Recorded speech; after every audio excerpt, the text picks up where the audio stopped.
nasta'in wa ala amri dunya wa din. Wassalatu wassalamu ala asyrofil anbiya'i wal mursalin wa ala alihi wasallam.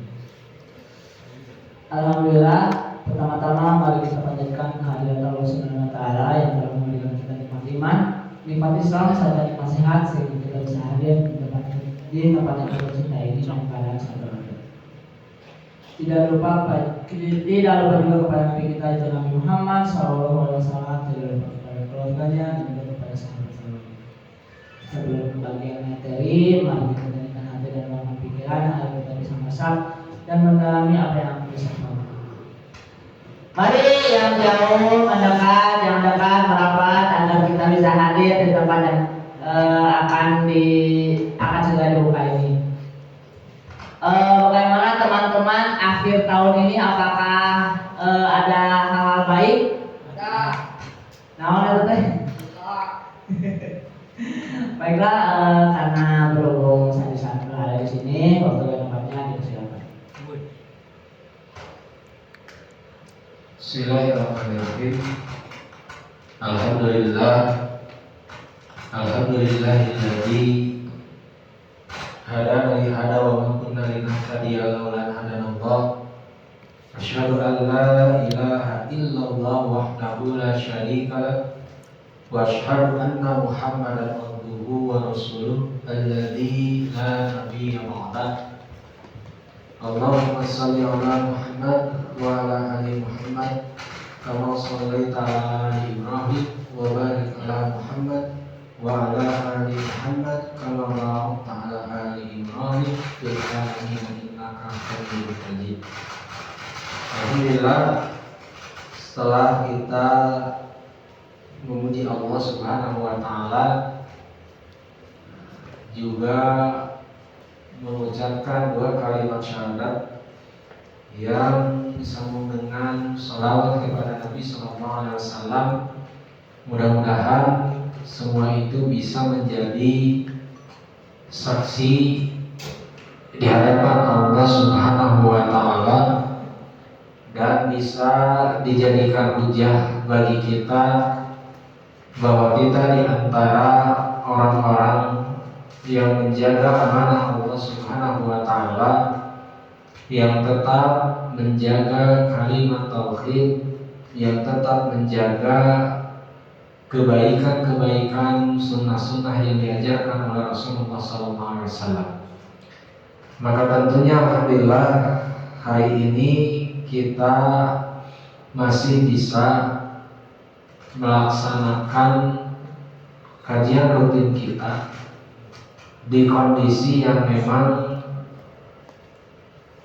hari ini untuk yang sekolah menuju libur, yang kuliah pun sama, dan juga tentunya kita akan mendekati satu keadaan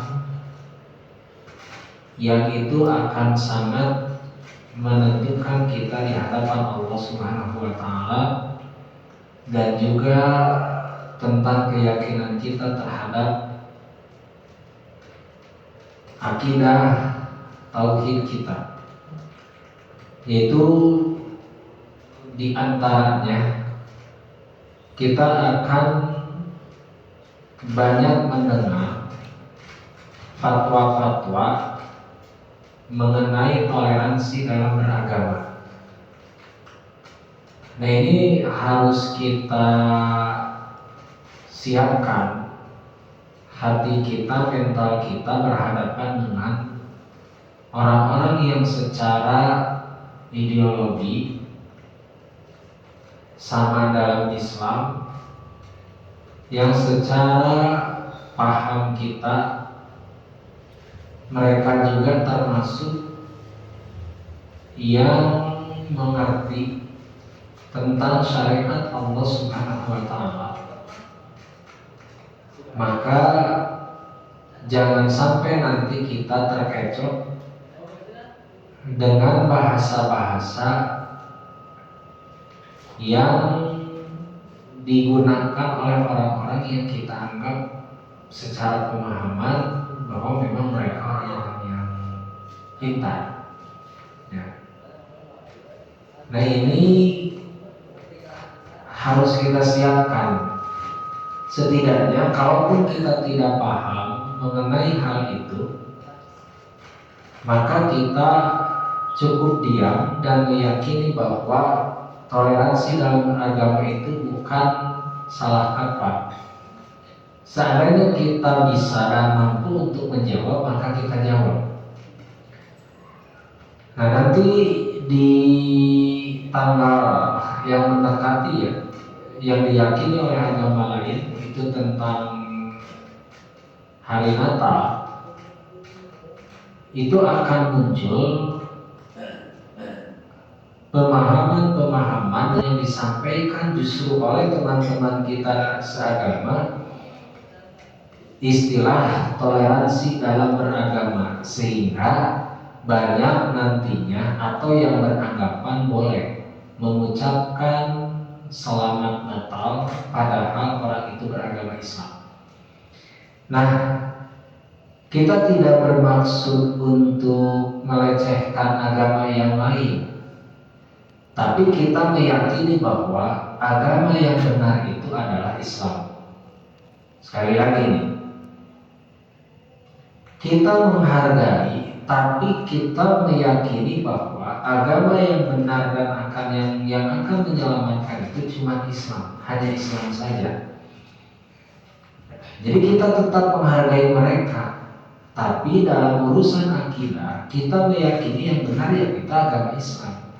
Karena Allah berfirman, "A'udzubillahi minasyaitonirrajim, innal ladzina kafaru", sesungguhnya orang-orang kafir min ahlil kitab wal musyrikina fi nari jahannam khalidina fiha, bahwa orang-orang kafir, orang-orang munafik secara i'tiqadi, orang-orang yang musyrik, maka itu sudah dipastikan ketika mereka meninggal dengan keyakinan itu, maka mereka akan memasuki atau menjadi penghuni neraka.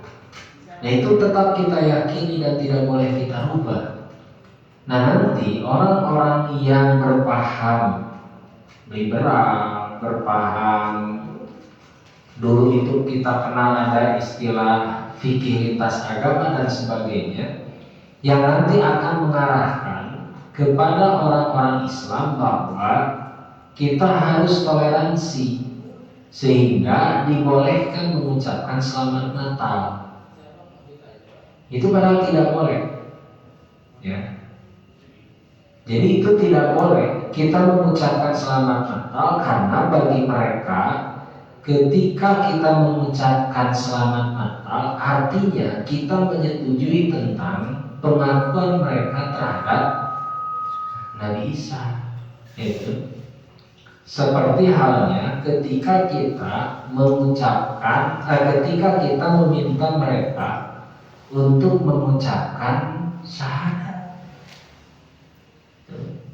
Jadi mereka pun tidak mau mengucapkan kalimat syahadat, dua kalimat syahadat. Kenapa? Karena mereka meyakini bahwa ketika mengucapkan itu, ketika mengucapkan dua kalimat syahadat berarti masuk Islam. Maka ketika orang mengucapkan selamat Natal, dikhawatirkan jadi paham bahwa menyetujui terhadap ketuhanan yang diyakini oleh mereka.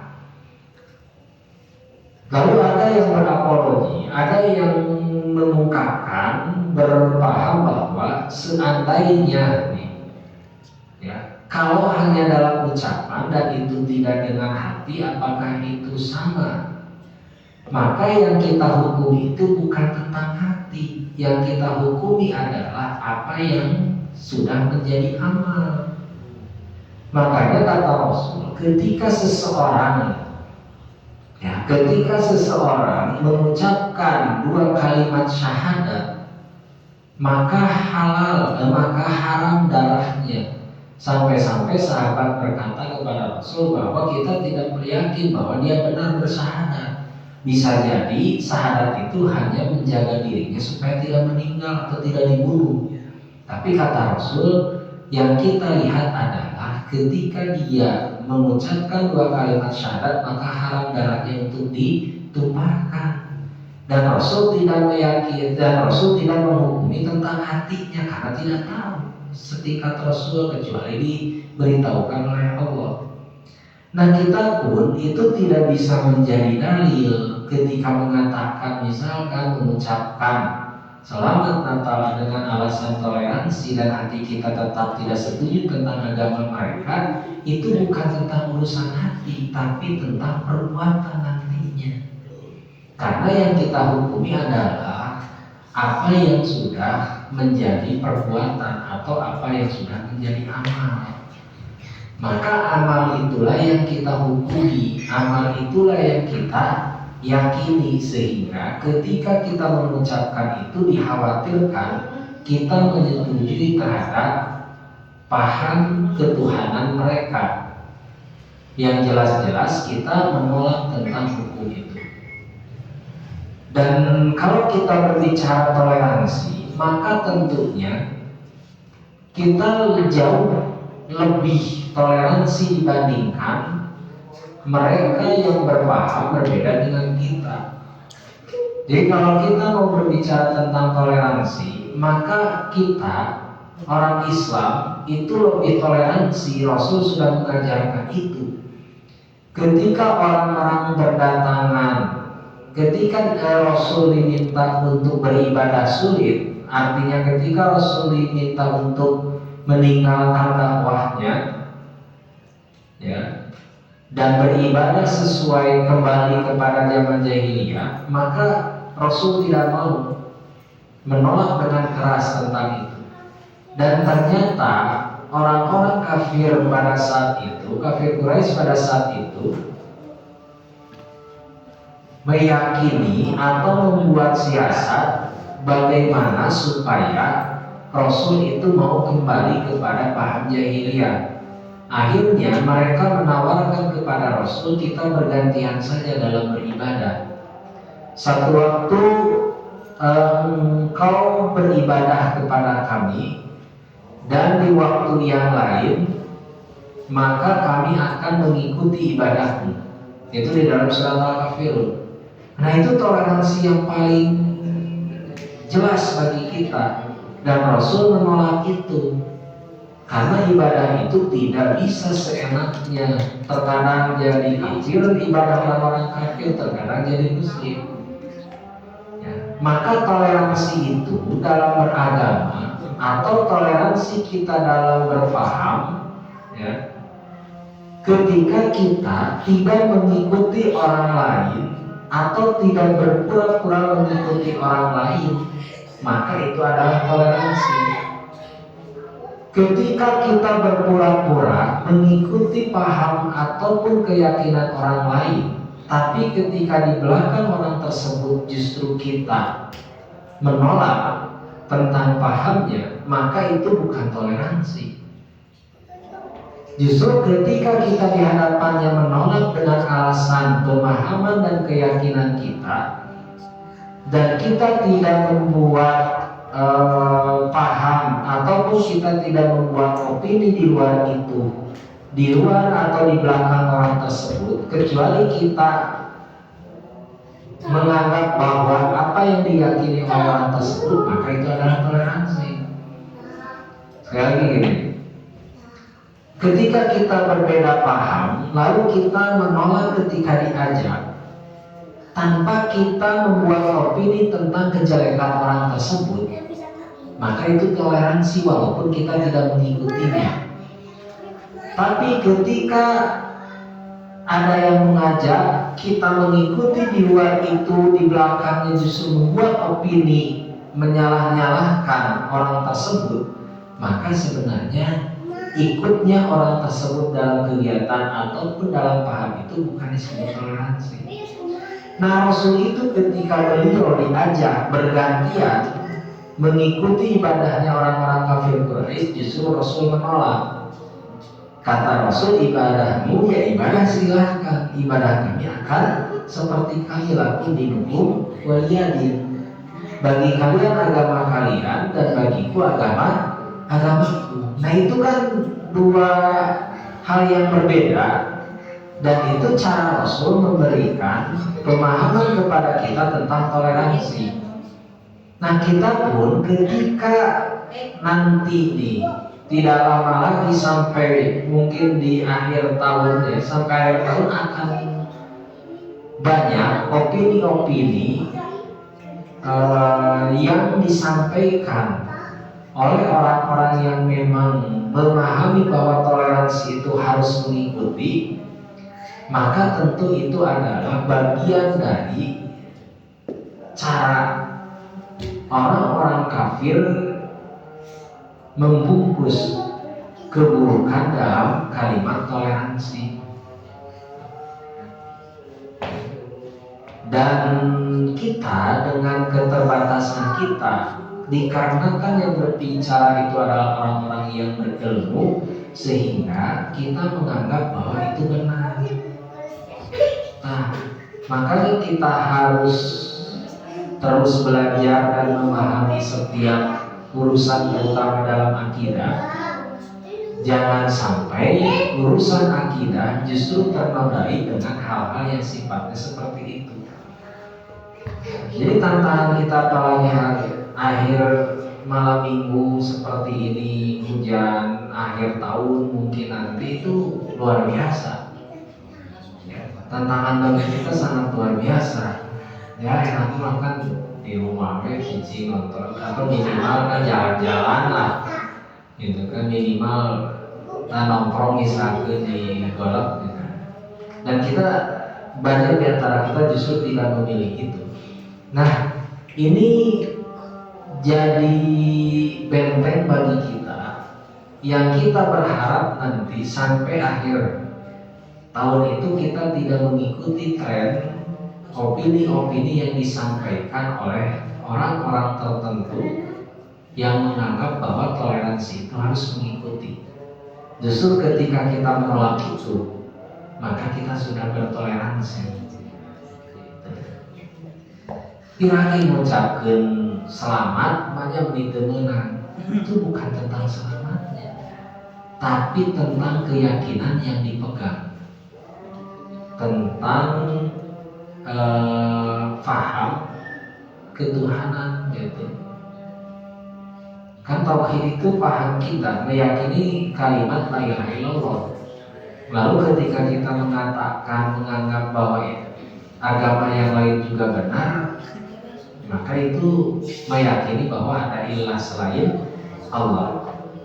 Nah, itu mungkin sedikit tentang akhir tahun yang akan kita hadapi di masa libur dan sebagainya. Ya. Juga ini yang nanti nih, selain tadi ya opini-opini tentang selamat Natal dan sebagainya, nanti di akhir tahun akan muncul juga opini di kalangan ulama-ulama tertentu, mungkin guru-guru kita, itu akan mengeluarkan opini daripada merayakan tahun baru di alun-alun dan sebagainya, lebih baik kita berzikir di masjid. Nah, ini setiap tahun akan ada seperti itu. Lebih baik menyambut tahun baru dengan berzikir. Nah, ini pun paham yang memang berzikirnya benar, berzikirnya baik, tapi ketika dijadikan alasan untuk keluar dari paham yang tadi bahwa daripada meningkene, nah di fikih itu kan tidak ada seperti itu, boleh atau tidak itu saja. Nantinya perbuatannya itu haram, halal atau mubah atau makruh. Jadi berbicaranya tentang itu. Maka nanti akan muncul juga opini-opini ya yang meningkatkan cicing mesti zikir berjamaah daripada ke alun-alun misalkan menunggu jam 12 atau ke perkotaan dan sebagainya. Nah, bagi kita sama saja itu. Lebih baik apa? Lebih baik apa? Tidak ada lebih baik ya. Kita anggap biasa saja. Nah, itu kalimat aja. Ya kita anggap saja seperti hari-hari yang biasa ya gitu. Justru kita terganggu seperti tiba-tiba kan 12 kan gandeng kembang api dan sebagainya. Dan sampai merayakannya pun tidak dengan kembang api seperti Majusi, tidak menyalakan api dan sebagainya. Sekali lagi, bukan hanya berbicara tentang teknis pelaksanaannya, tapi berbicara juga tentang keyakinan kita. Jangan sampai keyakinan kita bercampur nantinya. Ya. Itu sedikit mungkin bekal kita menghadapi akhir tahun ini. Jangan sampai kita terbawa dengan opini-opini yang disampaikan oleh saudara-saudara kita, maka kita yakini tentang toleransi yang sudah diajarkan oleh Rasul dalam surat Al-Kafirun, dan kita yakini bahwa tidak ada istilah lebih baik daripada di itu mending di dia. Ya, kita anggap saja tidak ada yang spesial biasa gitu. Ya, nah itu. Kita masuk pada Hamzah nih, 2 ya. Mun dibaca mun.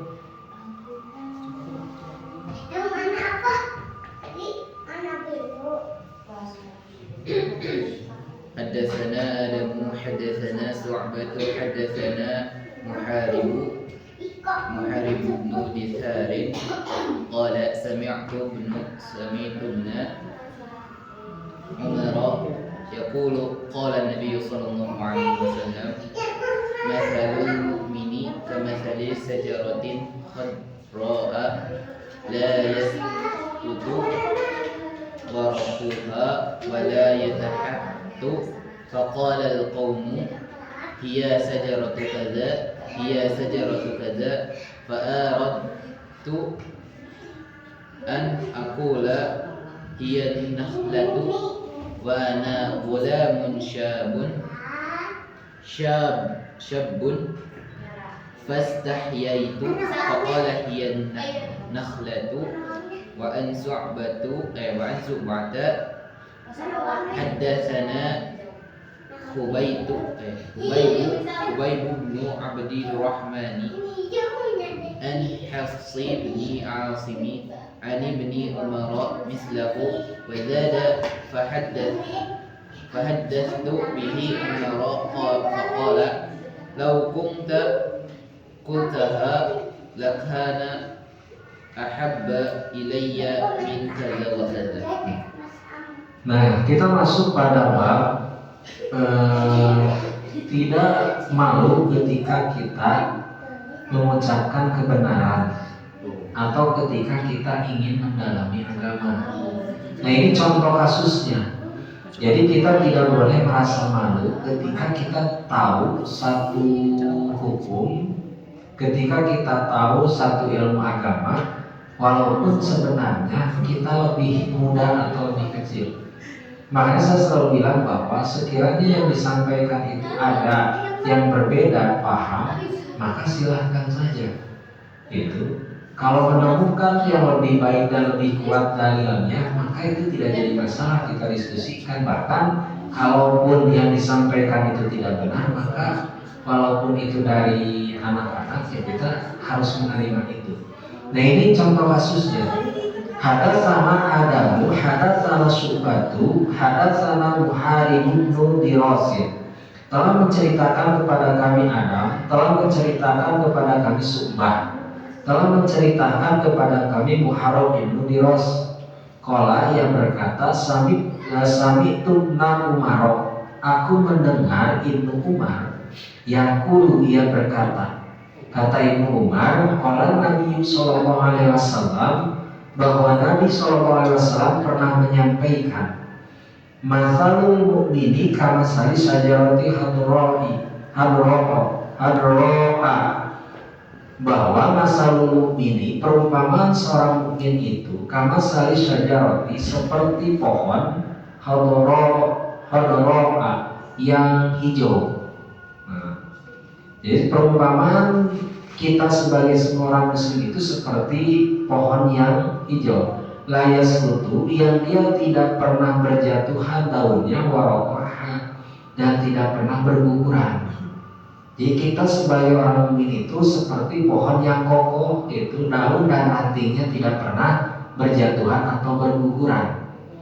Nah, wala yatahatu pakola wala yatahatu, dan pohonnya itu tidak pernah jatuh. Maka pakola al-qaumu, maka kaum-kaum itu menjawab.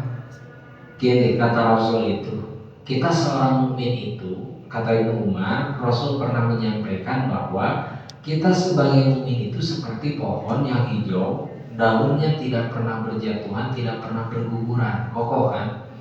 Maka para sahabat pada saat itu menjawab, nih, hiya syajaratun kadza, hiya syajaratun kadza, maka menebak-nebak tentang kalanaon cenah kitu. Oh jika nama umurang kieu caringin, tapi dah caringin murah. Oh jika nama tangkalan anu dan sebagainya. Jadi para sahabat itu menebak-nebak pohon apa. Nah, Pak Arut tuh maka kata Ibnu Umar, sebenarnya aku tahu, aku bermaksud dan akulah untuk mengatakan bahwa hiya nakhlatu, pohon itu adalah pohon kurma, gitu. Tetapi kata Ibnu Umar, wa ana gulamun syabin, sedangkan aku adalah anak kecil pada saat itu. Artinya masih sangat muda Ibnu Umar itu. Diingat kembali, Ibnu Umar itu diantara anak yang mendapatkan dautai faqihu bidin dari Rasul. Nah kata Ibnu Umar, wa ana gulamun syabin, dan saya itu juga dalam keadaan masih sangat muda pada saat itu. Pastah yaitu, maka aku pun malu. Gitu. Jadi Ibnu Umar itu malu ketika mau menjawab ya nakhlah. Jadi ketika orang menjawab pohon ini dan sebagainya, tidak ada yang benar. Dan Ibnu Umar tahu bahwa yang dimaksud oleh Rasul bahwa kita sebagai mukmin itu perumpamaannya seperti pohon yang hijau, yang kuat, yang daun dan rantingnya tidak pernah berjatuhan. Maka orang banyak menebak-nebak, tapi kata Ibnu Umar tangkal hormat gitu. Hanya Ibnu Umar karena masih kecil, masih muda, maka Ibnu Umar malu untuk mengatakan itu. Pakola hiya nakhlatu, jadi ingin mengatakan kemudian Nabi mengatakan hiya nakhlatu, itu adalah pohon kurma. Wa an Subata hadatsana Hubayb bin Abdurrahman dari Subah, dan telah menceritakan kepada kami Hubayb bin Abdurrahman an Hafsin dari Hafsah bin Asim an Ibnu Umar mislahu, perumpamaan itu wazada, dan ditambah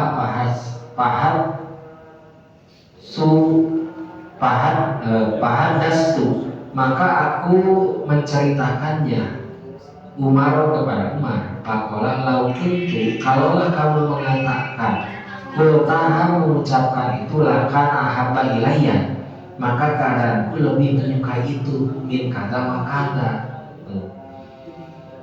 Jadi hadis ini menyampaikan bahwa ketika Umar tahu tentang pohon yang dimaksud oleh Rasul, tapi Umar lebih memilih diam.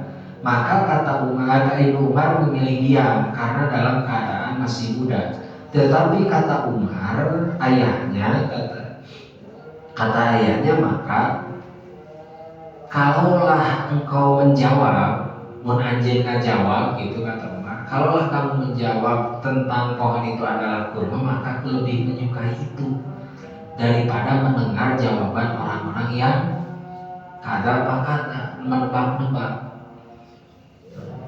Nah, sedangkan di kita, karena yang dibangun tradisinya adalah tradisi senioritas, maka terkadang yang diutamakan untuk menjawab satu paham atau satu permasalahan itu bukan standar keilmuan dulu, tapi standar senioritas. Maka senior mengatakan gitu. Kita harus menghargai secara usia, secara senior tadi itu, kita harus menghargai itu. Tapi kita pun harus tahu bahwa ada yang lebih daripada itu, yaitu standar keilmuan untuk memberikan satu fatwa. Makanya Umar mengatakan, kalaulah kamu Ibnu Umar menjawab, aku lebih menyukai itu, walaupun dari anak kecil atau dari pemuda, dibandingkan orang yang menebak-nebak. Jadi daripada menebak-nebak, lebih baik yang pasti. Kata Umar, aku lebih menyukai itu dibandingkan orang yang mengatakan kata wa kata. Nah, ini bab malu dalam kebenaran itu tidak boleh. Jadi Ibnu Umar yang merasa malu karena masih muda, gitu, maka kata Umar, kenapa tidak menjawab itu, dan aku lebih menyukai ketika kamu menjawab tentang pohon kurma itu. Ini hanya perumpamaannya saja, kita tidak sedang membahas makna perumpamaannya, tapi yang sedang kita bahas adalah sifat malu ketika ada sesuatu yang harus disampaikan dalam satu kebenaran. Tata terulang gitu. Ya, sudah kehargaan iya, walaupun sekali lagi kita patut dan harus menghargai orang-orang yang di atas kita secara usia. Tuh, tapi standar dalam fatwa maka itu adalah standar keilmuan. Jadi kalaupun budak letih cekurangan itu, kalau standar keilmuannya mumpuni untuk menjawab pertanyaan itu, maka kita berikan ruang untuk beliau menjawab. Nah, karena di tradisi kita adalah tradisi senioritasnya kuat, maka ketika kita menjadi senior, maka kita harus lebih bijak. Karena kalau kita merubah kebiasaan kan sulit. Jadi kalau kita dipaksa untuk merubah budaya yang sudah melekat di lingkungan kita, istilah senioritas tadi itu akan sulit. Maka lebih bijak adalah ketika kita menjadi senior di satu kelompok atau di satu wilayah, maka jadilah senior yang lebih bijak ketika ada satu permasalahan. Bagaimana kita juga harus bisa memberdayakan orang-orang yang memang standar keilmuannya mencukupi walaupun dia secara usia lebih muda. Jadi orang yang muda pasti malu untuk menjawab atau memberikan masukan. Maka orang-orang yang tadi secara usia senior harus lebih bijak memberikan ruang juga kepada anak muda untuk menyampaikan pendapat. Kan kalau kita mau merubah budayanya susah. Jadi kalau kita mau merubah budaya tentang istilah senioritas lebih dibandingkan dikarenakan usia dan sebagainya itu sulit, karena sudah mendarah daging di kalangan kita. Ya. Jadi standarnya kan di kita sudah mendarah daging, budak cicing itu ngomong. Nah, itu kan sudah mendarah daging di kita. Maka kita akan sulit merubah itu budayanya. Maka kita tidak perlu merubah budaya tentang itu. Yang kita rubah itu adalah kebijakan yang ada dalam diri kita ketika kita menjadi senior nantinya. Bagaimana kita bisa memberdayakan orang-orang, anak-anak muda yang memang mempunyai kapasitas keilmuan dalam urusan itu. Jadi tong isi misalkan cigang kumaha eta teh seorang anjeun tah gitu. Nah, Ibnu Umar ketika beliau malu, maka kata Umar bin Khattab, seandainya yang menjawab tentang dimaksud perumpamaan pohon itu adalah pohon kurma dan engkau menjawab itu, aku lebih menyukainya daripada harus mendengarkan orang-orang yang tidak paham terhadap maksud dari pohon itu.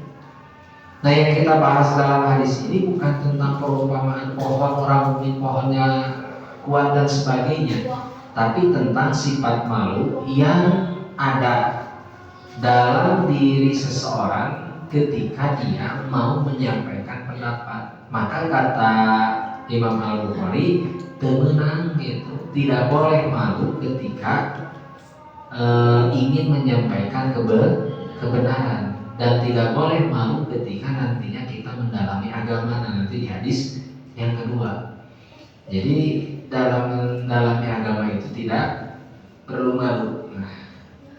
Hadis keduanya,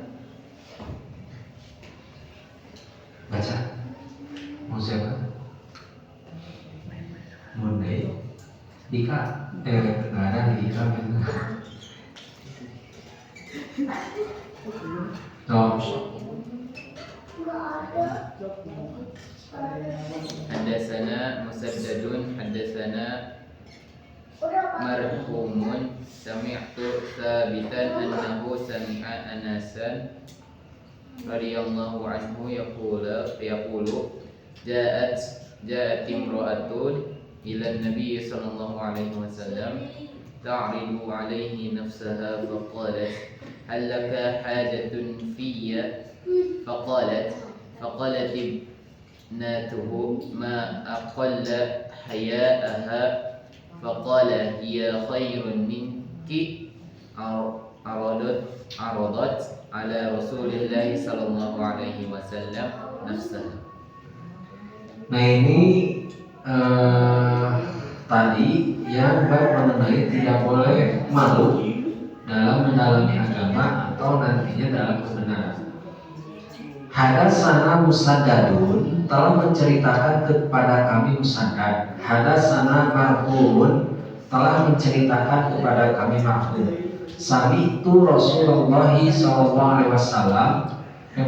Sami'tu Sabitan, aku mendengar Sabit anahu bahwasannya ia mengatakan bahwasannya beliau sami'a Anasan. Beliau mendengar Anas radhiyallahu anhu, semoga Allah meridhoi kepadanya, yaqulu ia berkata, ja'at imra'atun, seorang perempuan datang, ilan Nabi sallallahu alaihi wasallam, kepada Nabi sallallahu alaihi wasallam. Taridu, maka ia menawarkan alaihi pada Nabi nafsaha dirinya. Fakolas, maka perempuan ini berkata, hal apakah laka bagimu hajatun, ada kepentingan fi bagiku. Fakola ibnatuhu, maka anak perempuannya yaitu Anas ma'akola, beliau mengatakan, kata Anas bin Malik mengatakan, akola sangat sedikit haya'ah, rasa malu dari perempuan itu. Fakola, maka dijawab, maka oleh Anas berarti yang tadi Fakola ibnatuhu, maka anak perempuan itu mengatakan akola haya'ah, sangat sedikit rasa malunya. Fakola, maka menjawab, ya Anas bin Malik, ya khairun, perempuan yang datang kepada Nabi dan menawarkan dirinya lebih baik minki, dari kamu. Aradtu ala Rasulillah SAW, karena dia mendatangi Nabi, menawarkan dirinya kepada Nabi. Itu. Nah ini tentang malu juga dalam kebenaran. Jadi ada seorang perempuan yang datang kepada Nabi untuk dinikahi padanya. Jangan salah memahami menawarkan diri itu yang lain. Jadi ada satu perempuan yang datang kepada Nabi lalu menawarkan dirinya untuk dinikahi oleh Nabi. Beliau mengatakan, perempuan itu mengatakan, halaka hajatun ini, apakah kamu, kata perempuan ini, apakah engkau Nabi mempunyai kebutuhan, kepentingan bagiku? Jadi menawarkan diri, melamar kan Nabi gitu, melamar, menawarkan diri supaya mau dinikahi oleh Rasul. Maka anak perempuan dari perempuan itu mengatakan, gitu, kayak gitu, sampai-sampai menawarkan dirinya kepada Rasul. Maka kata Rasul, kata Anas bin Malik, perempuan yang datang kepada Nabi dan menawarkan dirinya untuk dinikahi oleh Nabi itu lebih baik daripada kamu, karena dia menawarkan untuk dinikahi oleh seorang Nabi. Jadi tidak ada salahnya ketika ada kebenaran dan kita mampu untuk melakukan itu, maka boleh menawarkan diri untuk melakukan kebaikan itu. Apalagi ketika kita melihat kondisinya tidak memungkinkan orang untuk melakukannya. Jadi kalau misalkan ada satu pekerjaan yang dilakukan dan banyak orang yang tidak bisa melakukannya dan kita bisa, maka kita boleh menawarkan diri untuk melakukan itu. Saya tahu KRA itu dititah gitu, kan sok itu diulang, KRA itu dititah jualan ya. Itu boleh, kata Rasul. Kalau dalam urusan kebenaran itu terperlu era, gitu. Tidak perlu malu menawarkan diri untuk melakukan sesuatu yang baik atau yang benar. Beres tadi bu kami gitu misalnya, kami biasa ngelakuin itu boleh. Nah ini contohnya seorang perempuan dalam urusan pernikahan, karena dia tahu bahwa ini pahamnya ya, kenapa Imam Bukhari menempatkan dalam bab tidak boleh malu. Jadi pahamnya bahwa perempuan ini menawarkan dirinya kepada sesuatu yang sangat baik karena Rasul. Jadi beliau menyatakan dan meminta kepada Rasul, apakah punya kepentingan untuk menikahi saya? Itu lebih dari wajar, kata Anas bin Malik. Bahkan perempuan itu lebih baik daripada kamu. Kenapa? Karena yang dia lakukan untuk ibadah dan bersama dengan seorang Nabi. Santoyo kerma Nabi gagah nih, kaset luar biasa, gagah luar biasa Nabi itu. Ya, ditambah seorang Nabi, banyak perempuan yang menginginkan kepada Nabi. Dan ini diantaranya datang perempuan menawarkan diri. Kalau dalam sejarah dikatakan, dalam tarikhnya dikatakan bahwa yang mendatangi Nabi, apakah berkenaan dengan perempuan ini atau bukan, tapi pernah ada yang datang kepada Nabi menawarkan diri untuk dinikahi, tetapi ketika Rasul melihat jangan sampai untuk menikah dengan Nabi. Lalu Nabi menawarkan kepada para sahabat, apakah ada di antara kalian yang ingin menikahi perempuan ini? Padahal perempuan ini datang kepada Nabi untuk dinikahi. Karena Nabi menolak dengan alasan syariat, maka ditawarkanlah kepada para sahabat. Akhirnya ada sahabat yang berdiri, Rasul, seandainya engkau tidak mau menikahinya, maka izinkan saya untuk menikahinya. Sok cek Rasul, bawa maharna. Itu kan, begitu ditanya maharna, kalau Rasul mahar bawa raja mahar, tegaduh. Jika tunggu halah, pulang dulu ke rumah, bawa apapun yang kamu miliki, apakah cincin besi atau apa. Berangkat ke rumahnya, dicari di rumahnya, ternyata tidak ada. Pulang di Rasul tak ada. Tapi jadi asbab wurudna, seperangkat alat sholat dan Al-Quran dan seperangkat alat sholat. Ketika datang dari Rasul, Rasul tidak ada untuk dijadikan maharnya. Sampai berapa kali tidak menemukan, maka kata Rasul, apal tuh surat Al-Ikhlas. Waktu apal Al-Ikhlas banyak itu. Nah, jadikan mahar, maka dijadikan oleh mahar. Hanya di kita pahamnya akhirnya hukum mahar nanti surat Al-Ikhlas. Tapi perintah Nabi untuk mencari apa saja dijadikan mahar nanti dibahas. Maka sebenarnya sebelum pada surat Al-Ikhlas atau Al-Quran, kalau ada mahar yang lain, maka kudu lain oleh barang atau dengan mata uang. Kalau sudah tidak ada, baru kata Rasul suatu boleh ikhlas keajarkan ikhlas naka istri anjeun.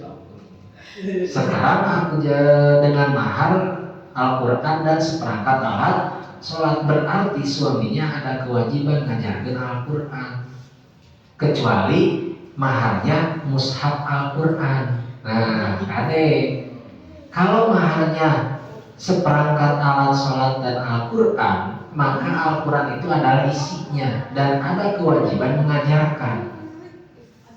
Kalau misalkan seperangkat alat sholat dan mushaf Al-Quran, maka yang dijadikan mahar adalah barangnya, mushafnya, bukan Al-Quran dari isinya. Tapi lamun dimaksud itu Al-Quran, maka sama dengan ketika Rasul memerintahkan kepada sahabat mengajarkan surat Al-Ikhlas. Nah, jadi ketika dalam urusan kebaikan, maka tidak perlu malu. Gitu. Dalam urusan agama maka tidak perlu malu. Gitu. Nah di kita lamun orang isinan kosong karena segala rupa era anak gitu. Kalau wae isin senang komode ngaji, nah kan gitu. Padahal kalau isin tidak malu ketika keluar rumah atau era gitu ngaji mah karena urusannya kayak di era urusannya dengan ibadah. Nah ini dua hadis berkaitan bahwa untuk urusan-urusan kebaikan dan kebenaran terutama dengan untuk urusan syariat maka hilangkan sifat malu itu. Dalam arti hilangkan itu jangan sampai dijadikan alasan untuk tidak melakukan kebaikan karena kebaikan itu lebih penting, amal ibadah itu lebih penting. Dan ini dua hadis contoh ketika Ibnu Umar yang pertama tadi merasa malu tapi kata Umar Ibn Khattab, kalau kamu mengatakan yang tadi kamu ingin katakan maka aku lebih menyukai daripada mendengar bahasa orang mah nebak-nebak jika nama tangkalan iya jika nama tangkalan iya. Nah itu tidak lebih baik dibandingkan kita mendengar seorang pemuda yang paham dan tahu tentang ilmu itu. Sekali lagi kita akan sulit merubah budaya dan tradisi yang sudah melekat di kita istilah senioritas. Maka ketika kita nanti jadi senior, jadilah senior yang bijak dan memberikan kesempatan anak-anak muda untuk bisa mengungkapkan pendapatnya. Nah hadis kedua tadi mengenai menawarkan diri ke Rasul dalam arti jika ada kesempatan baik maka tidak perlu kita menunggu disuruh kalau memang kita mampu untuk melakukan itu. Terkecuali sudah ada orang yang mampu melakukan, boleh kita menahan diri. Seandainya tidak ada yang mampu dan kalau dibiarkan justru mendatangkan madharat, maka datang dan tawarkan diri kita untuk melakukan itu supaya tidak terjadi kemadharatan.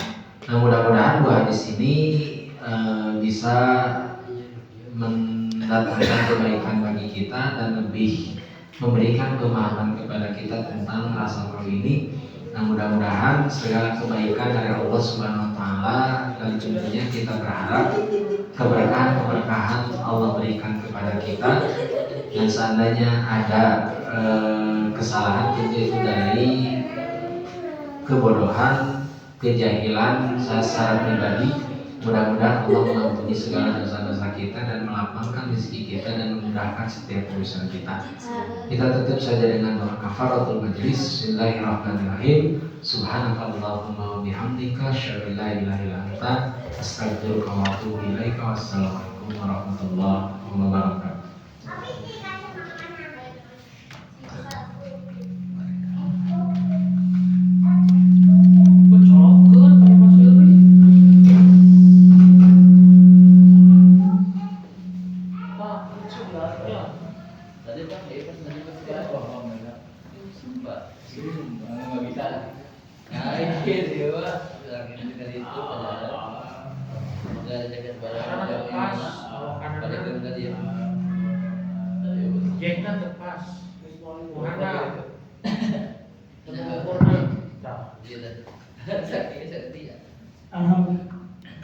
Alhamdulillahirrahmanirrahim. Jazakallahu khairan katsiran kepada memberikan materinya. Semoga materi yang disampaikan bisa kita terapkan di kehidupan kita sehari-hari. Kita tetap jadi dengan Arab, Fedi wali wali daya warahmatullahi wabarakatuh. Subhanallahi wa bihamdihi, asmaul